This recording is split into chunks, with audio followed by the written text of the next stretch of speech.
A'udzu billahi minasyaitonir rajim. Bismillahirrahmanirrahim. Subhanaka la ilma lana illa ma 'allamtana innaka antal alimul hakim.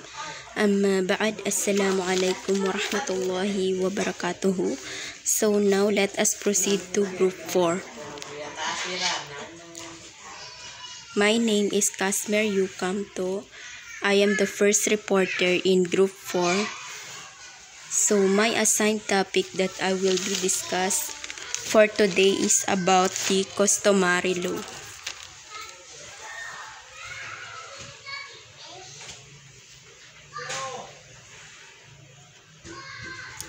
What is the meaning of customary law?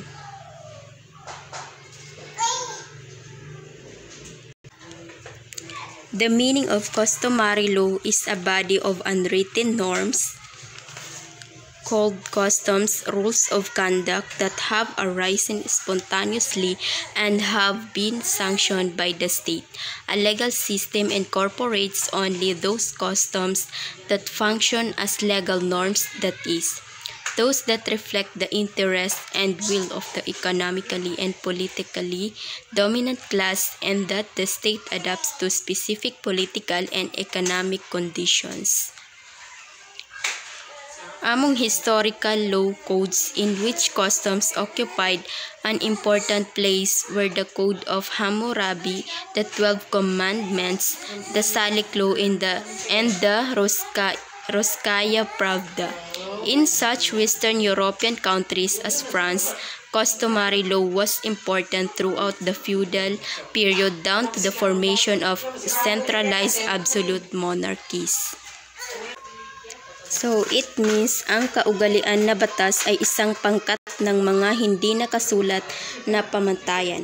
Ito ay tinatawag na kaugalian, mga patakaran sa pag-uugali o pagsasagawa, na kusang lumabas na at pinahintulutan ng Estado.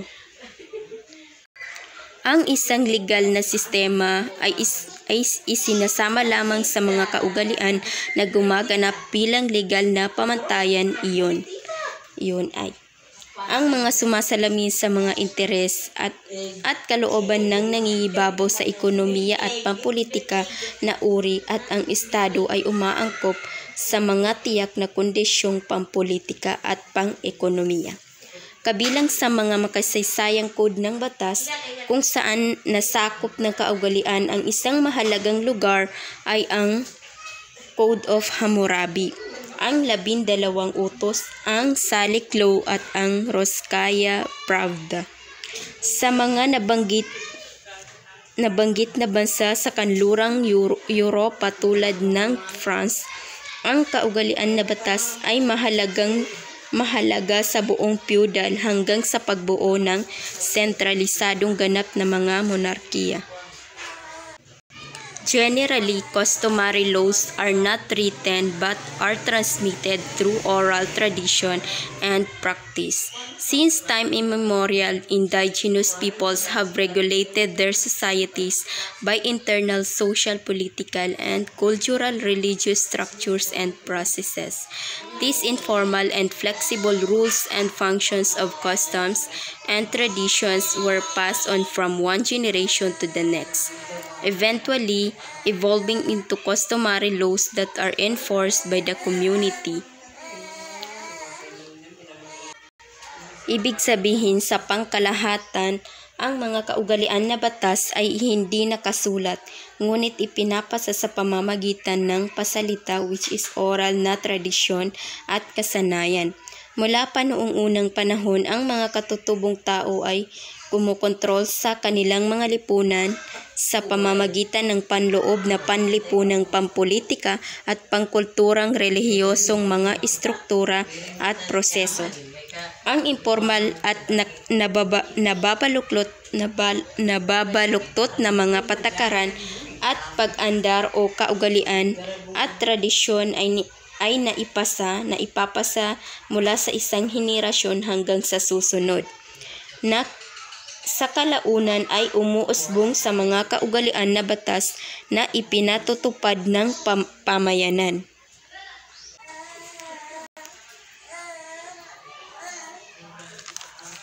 The development of bourgeois social relations and the expansion of production and commodity exchange required firm guarantees of the stability of these relations, a system of legal norms established by the state.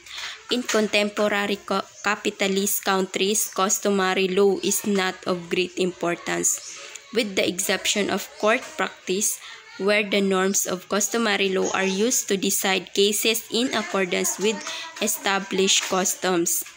Customary law plays a somewhat more important part in international relations, for example, in trade. Ang pagpapaunlad ng mga bourgeois na relasyon sa lipunan at ang pagpapalawak ng produksyon at palitan ng kalakal ay nangangailangan ng matatag na mga garantiya ng katatagan ng mga ugnayan na ito. Isang sistema ng legal na pamantayan na itinatag ng Estado. Sa mga kasalukuyang kapitalistang bansa, ang kaugalian ng batas ay hindi gaanong pinapahalagahan. Hindi masyado nila pinapahalagahan ito. Maliban sa kasanayan sa korte kung saan ginagamit ang mga pamantayan ng kaugalian na batas upang magpasya ng mga kaso alinsunod sa itinatag na kaugalian.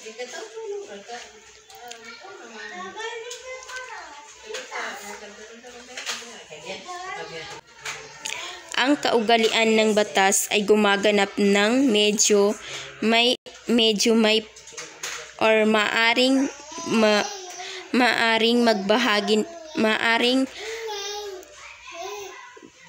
gumanap ng medyo mahalagang bahagi sa mga ugnayan sa internasyonal, halimbawa sa kalakal.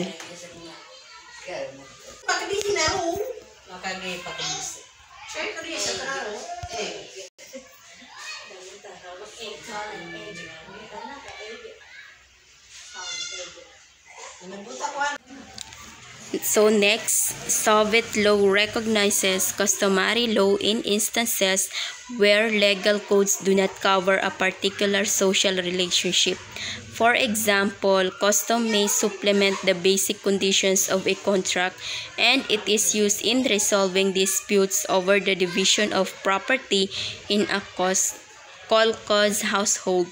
The Merchant Shipping Code of the USSR, Articles 134, 135, 149, and 151 states that agreements concerning such matters as the time allowed for loading operations and the payment due for delay after a ship has been loaded, demurrage, are concluded in a conformity with the customs prevailing in the given port.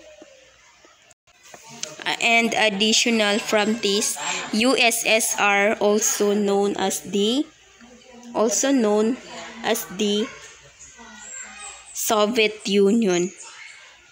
So yung USSR is, ang ibig sabihin nun is Union of Soviet Socialist Republics.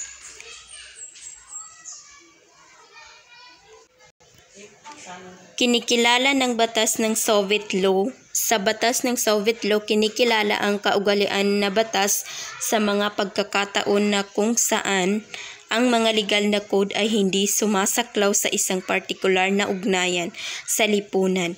Halimbawa, ang pasadya ay maaaring dagdagan ang mga pangunahing kondisyon ng isang kontrata. Halimbawa, pag nagkaroon ng sinasadya ay maaaring madagdag sa pangunahing kondisyon ng isang kontrata. At ginagamit ito sa paglutas ng mga pagtatalo sa paghahati ng pag-aari sa isang sambahayan ng kolkhoz.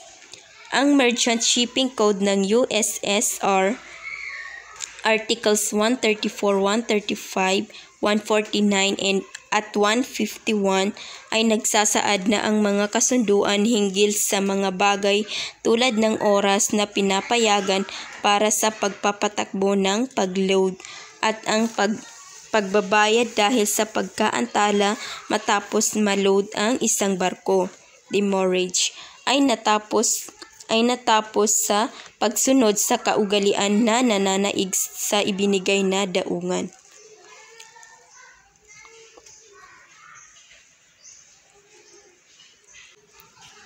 Dito sa Merchant Shipping Code of the USSR Articles, nagsasaad ito or nagpapahiwatig ito na ang mga kasunduan hinggil sa mga bagay tulad ng oras ay pinapayagan para sa pagpapatakbo ng load at ang pagbabayad dahil sa mga sitwasyon katulad ng pagkaantala matapos ma-load ang isang barko. So hanggang dito na lang ang aking report.